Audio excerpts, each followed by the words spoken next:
आज का हमारा टॉपिक है सर्वनाम पुल्लिंग शब्द रूप। यदि आप बहुत सारे सर्वनाम शब्द रूपों को एक ही टेबल में और सरल तरीके से याद करना चाहते हो तो उसके लिए आवश्यक है कि सबसे पहले आप उसके विभक्ति चिन्हों को याद करें। तो उसी विभक्ति के क्रम में हमारे पास जो सबसे पहली विभक्ति है वह है प्रथमा विभक्ति। एक वचन में उसका चिन्ह है विसर्ग, द्विवचन में औ और बहुवचन में है ए। द्वितीया विभक्ति में हलंत म, औ और आन। तृतीया विभक्ति में एन, आभ्याम ऐहि। चतुर्थी विभक्ति में स्मै, आभ्याम एभ्यः। पंचमी विभक्ति स्मात्, आभ्याम एभ्यः। षष्ठी विभक्ति स्य, योः, एषां। सप्तमी विभक्ति स्मिन्, योः, एषु। अब हम यहाँ पर उस प्रकार के विभक्ति चिन्हों को देखेंगे जो दो या दो से ज़्यादा बार रिपीट हो रहे हो। तो उस प्रकार के विभक्ति चिन्ह हमें केवल द्विवचन में ही देखने को मिलता है। ठीक है, तो उसी क्रम में हमारे पास यहाँ पर हो जाता है प्रथमा और द्वितीय विभक्ति के द्विवचन में है हमारे पास यहाँ पर औ, और तृतीया, चतुर्थी और पंचमी के द्विवचन में है आभ्याम, और फिर आगे हैं षष्ठी और सप्तमी के द्विवचन में योः। आगे हम देखेंगे यहाँ पे चतुर्थी और पंचमी का बहुवचन वह है एभ्य। ओके, यह भी यहाँ पर दो बार रिपीट हो रहा है। तो यहाँ पर हम देखते हैं औ की मात्रा दो बार आई, आभ्याम तीन बार आया, योः दो बार रिपीट हो रहा है, एभ्यः भी यहाँ पर बहुवचन में दो बार रिपीट हो रहा है। तो हमें याद करते समय जो विभक्ति चिन्ह सबसे ज़्यादा बार रिपीट हो रहे हो उन पे थोड़ा विशेष ध्यान देना ताकि हम इस टेबल को जल्दी से याद कर सकें। अब हम इसके बाद यहाँ पर आगे दिए हुए जो सर्वनाम शब्द रूप है उसको देखेंगे, लेकिन हमें यहाँ पर एक और चीज़ याद रखनी है कि सर्वनाम शब्द रूपों में कभी भी संबोधन नहीं होता है। जैसे हे राम, हे रामो, हे रामः संबोधनम, लेकिन सर्वनाम शब्द रूपों में कभी भी संबोधन नहीं होता है। आगे बढ़ते हैं। हमारे पास जो सबसे पहले हैं वह है तत्, और तत् का अर्थ होता है यहाँ पर वह। इसके प्रथमा विभक्ति एक वचन में हम यूज़ करेंगे सह, और ऑल प्लेस ओनली, यानी बाकी सभी स्थानों पर हमें सिर्फ यूज़ करना है त। ठीक है, अब हम यहाँ पर आ जाते हैं नीचे और इसको देखते हैं। हम इसको यहाँ पे प्रथमा विभक्ति एक वचन में डाल देते हैं सह। अब मैं सिर्फ यहाँ पर स लिखूँगा क्योंकि विसर्ग पहले से यहाँ पर दे रखा है। अब आप सोचोगे कि सर ने यहाँ पर पहले से विसर्ग क्यों दे रखा है, तो मैं यहाँ पर आपको बताना चाहता हूँ। जैसे सर्वः, यः, कः, एकः, इन सब के पीछे विसर्ग है, लेकिन यदि इनके हम मतलब बाकी विभक्ति चिन्हों के साथ में यूज़ होने वाले जो शब्द है इनको देखें तो वहाँ पे विसर्ग नहीं है। इधर देखो सर्व, य, क, एक। तो ये जो विभक्ति में लगने वाले जो शब्द हैं उनको हम डायरेक्ट यहाँ पर यूज़ कर सकते हैं, उसके लिए विसर्ग लगाने की आवश्यकता नहीं पड़ेगी। हम चाहे तो प्रथमा विभक्ति एक वचन में यूज़ करने वाले यह जो शब्द हैं उनका यूज़ ना भी करें तब भी हमारा काम चल सकता है। ठीक है, लेकिन फिर भी हम सह और एष में इनका यूज़ करेंगे। ठीक है, अब मैं इसको मिटा देता हूँ और हम लोग आगे बढ़ते हैं। तो सह जो है उसको मैंने यहाँ पे प्रथमा विभक्ति एक वचन में लिख दिया है, और बाकी सभी स्थानों पर मुझे यूज़ करना है सिर्फ त का यूज़ करना है। ठीक है, तो मैं यहाँ पर त लिख देता हूँ। तो त लिखने पर यह हो जाएगा तौ। आगे सह तौ, फिर होगा ते, यहाँ पर तम, इधर त करने पर तौ, इधर तान, तेन, ताभ्याम, तैहि, तस्मै, ताभ्याम, तेभ्यः, तस्मात्, ताभ्याम, तेभ्यः, तस्य, तयोः, तेषां, तस्मिन्, तयोः, तेषु। ओके, अब हम इसके बाद आगे देखेंगे एतत् शब्द। एतत् यह जो शब्द रूप है उसका हमें कुछ नहीं करना। यह जो तत् था वही सेम टू सेम हमने यहाँ पर लिख दिया और उसमें हमने ए को जोड़ दिया। ओके, एतत् का मतलब होता है यह, और उसके प्रथमा विभक्ति एक वचन में यूज़ करेंगे हम यहाँ पर एषः। तो सबसे पहले हम यहाँ पर ये जो सह है उसको हटा देंगे और यहाँ पर हम लिख देते हैं एषः। मैं सिर्फ ए और श को लिखूंगा क्योंकि विसर्ग पहले से यहाँ पर दे रखा है। उसके बाद बाकी सभी स्थानों पर हमें यहाँ पर एत जोड़ना है। तो यहाँ पर त तो पहले से ही था, हमें सिर्फ क्या करना है, सब में यहाँ पर ए को जोड़ना है। तो हम यहाँ पर ए को जोड़ देते हैं।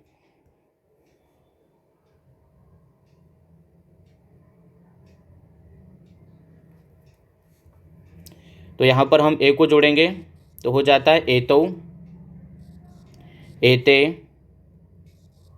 एतम, एतौ, एतान, एतेन, एताभ्याम, एतैः, एतस्मै, एताभ्याम, एतेभ्यः, एतस्मात्, एताभ्याम, एतेभ्यः, एतस्य, एतयोः, एतेषाम्, एतस्मिन्, एतयोः, एतेषु।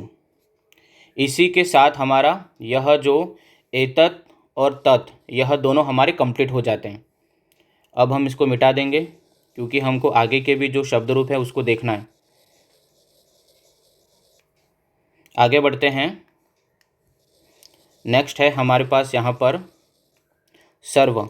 सर्व का मतलब होता है सब या सभी।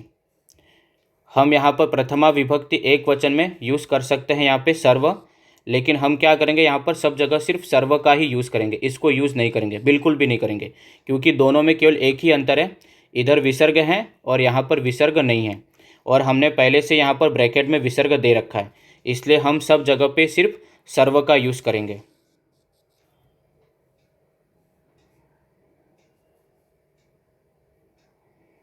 मैं यहाँ पे लिख देता हूँ सर्व।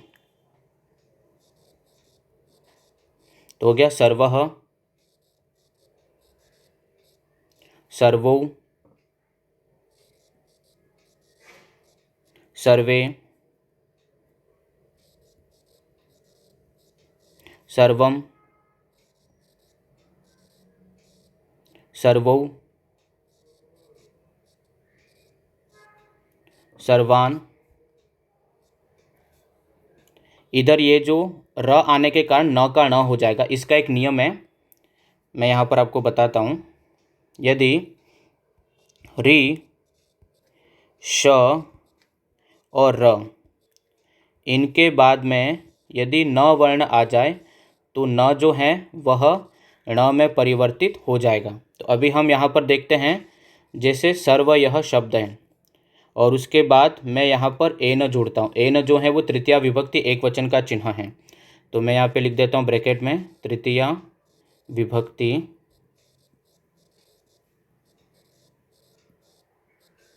एक वचन।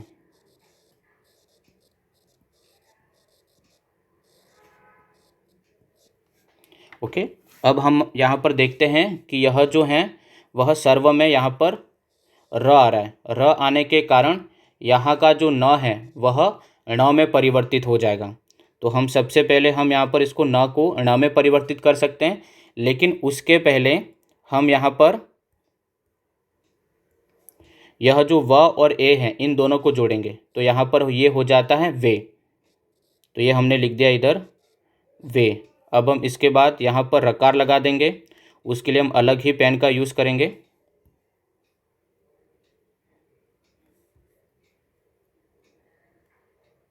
तो ये हो गया व और ये रेफ और उसमें ए की मात्रा, ठीक है।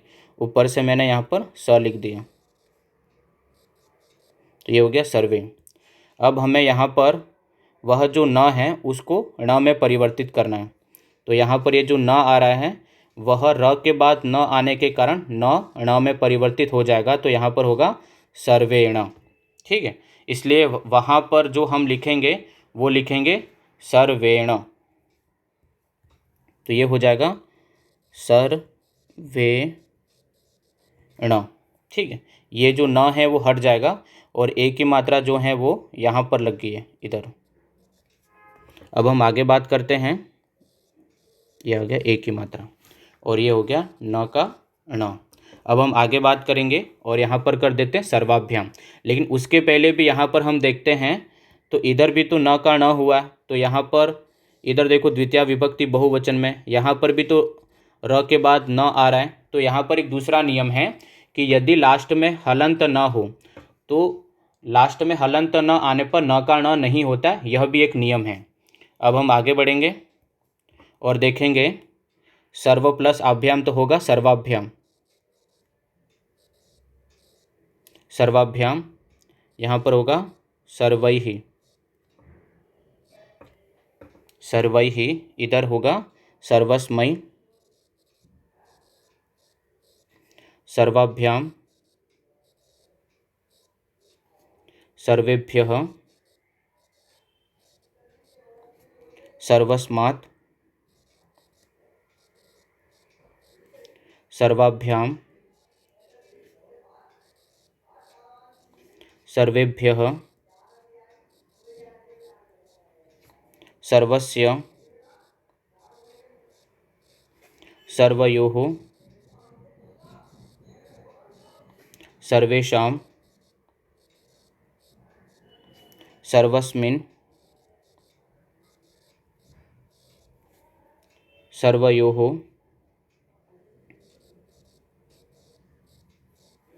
सर्वेषु। ठीक, अब हम इसके बाद आगे बढ़ेंगे, लेकिन उसके पहले हम इसको मिटा देंगे।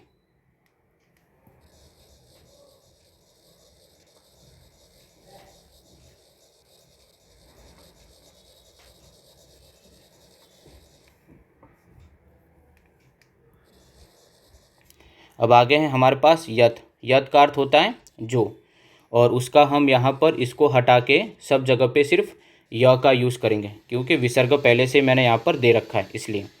और अब हम यहाँ पर ले लेते हैं य। यह का मतलब होता है जो,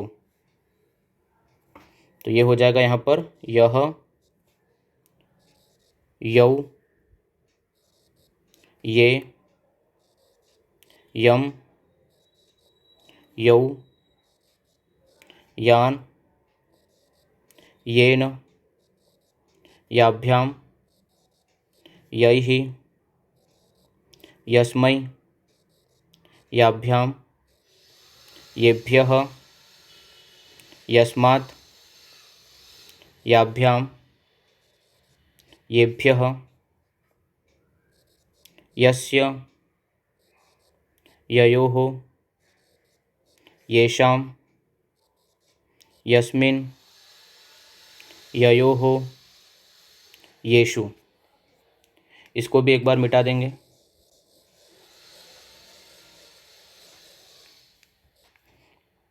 आगे हैं किम शब्द रूप।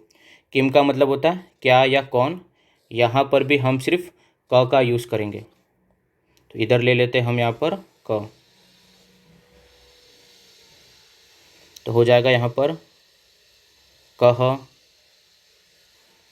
कौ, के, कम, कौ, कान, केन, काभ्याम, कैहि, कस्मै, काभ्याम, केभ्यः, कस्मात्, काभ्याम, केभ्यः, कस्य, कयोः, केषां, कस्मिन्, कयोः, केषु। अब हम इसके बाद यहाँ पर एक का शब्द रूप देखेंगे। एक का यह जो शब्द रूप है वह सिर्फ एक वचन में ही चलता है, तो हम यहाँ पर सिर्फ यूज़ करेंगे एक। कुछ नहीं करना, यह जो क है वह पहले से यहाँ पर दिया हुआ था, हमें सिर्फ वहाँ पर ए जोड़ना है और ये सिर्फ एक वचन में ही चलेगा। तो हम यहाँ पर ये जो पेन है उसको चेंज कर देते हैं,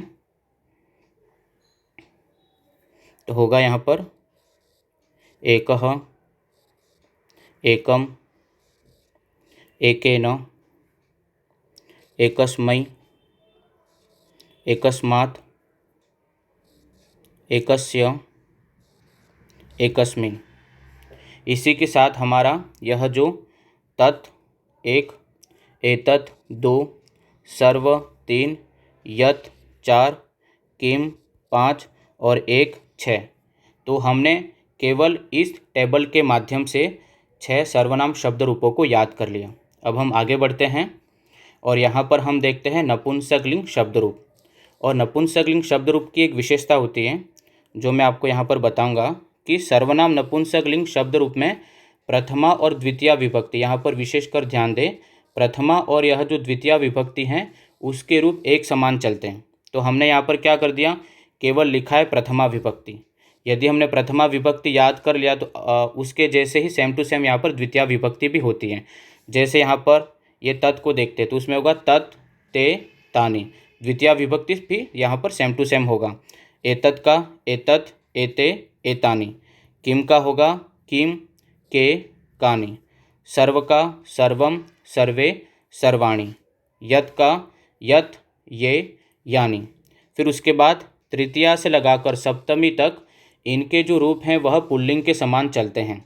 ठीक है, तो यहाँ से यह जो तृतीया है उस तृतीया से लगाकर सप्तमी तक के जो नपुंसकलिंग के जो रूप हैं वह भी पुल्लिंग के समान चलते हैं। ठीक है, तो इसी के साथ हमारा यह जो सर्वनाम पुल्लिंग शब्द रूप हैं वह कंप्लीट हो गया। लेकिन हम आगे और भी देखते हैं।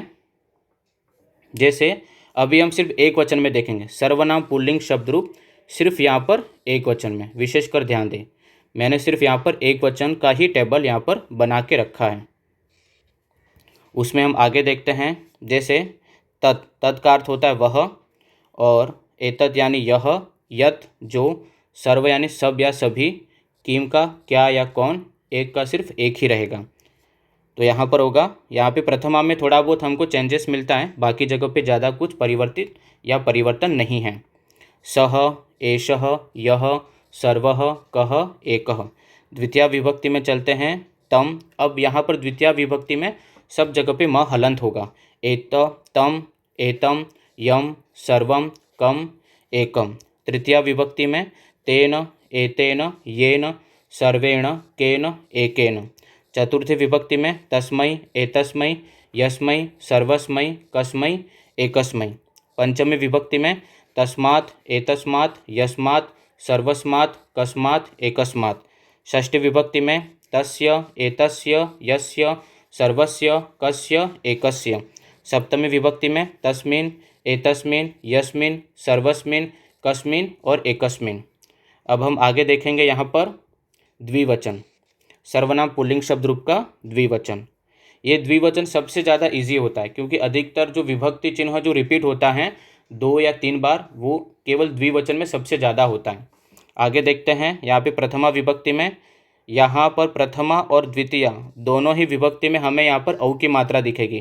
तौ, एतौ, यौ, सर्वौ, कौ।